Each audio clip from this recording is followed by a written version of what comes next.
안녕하세요. 부르기입니다. 사업자를 내고 담보대출 받는 분들이 늘고 있습니다. 담보대출을 받는데 왜 사업자를 낼까요? 사업자를 내야 담보대출을 많이 받을 수 있기 때문입니다. 무슨 말이냐고요? 하나하나 설명드리겠습니다.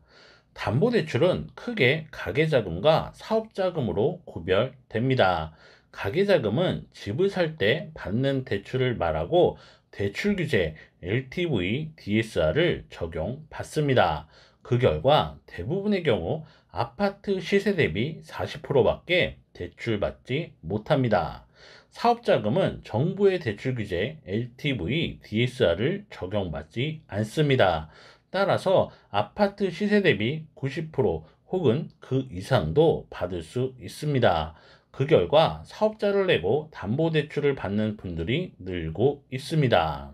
사업자를 내면 높은 한도로 담보대출을 받을 수 있습니다. 하지만 금리까지 낮은 건 아닙니다. 그 이유는 실사업자가 대출받는 것이 아니고 시세 대비 높은 금액을 빌려줄수록 부실 위험도 함께 커지기 때문입니다. 아파트 가격이 하락하거나 경매가가 낮을 경우 빌려준 돈을 못 받을 위험도 있습니다. 그 위험이 금리에 반영됩니다. 백문불여일견 실제 결과표를 보여드리겠습니다. 2월 실제 상담했던 사례입니다.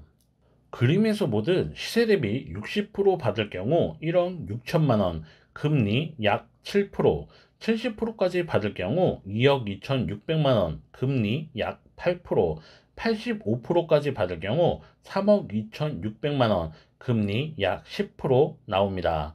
시세 대비 담보대출 금액이 커질수록 금리가 올라가는 걸 볼 수 있습니다. 대출을 더 받을 수는 있지만 금리까지 낮은 건 아닙니다. 하지만 이건 은행 담보대출과 비교했을 때 높은 것이지 이금융권 신용대출과 비교하면 저렴한 편입니다. 상환 방식도 대출 기간 동안 이자만 납입하는 거치식 상환 방식입니다. 그 결과 돈이 필요한데 대출이 안 되거나 고금리 대출로 어려움을 겪을 때 많이 활용합니다.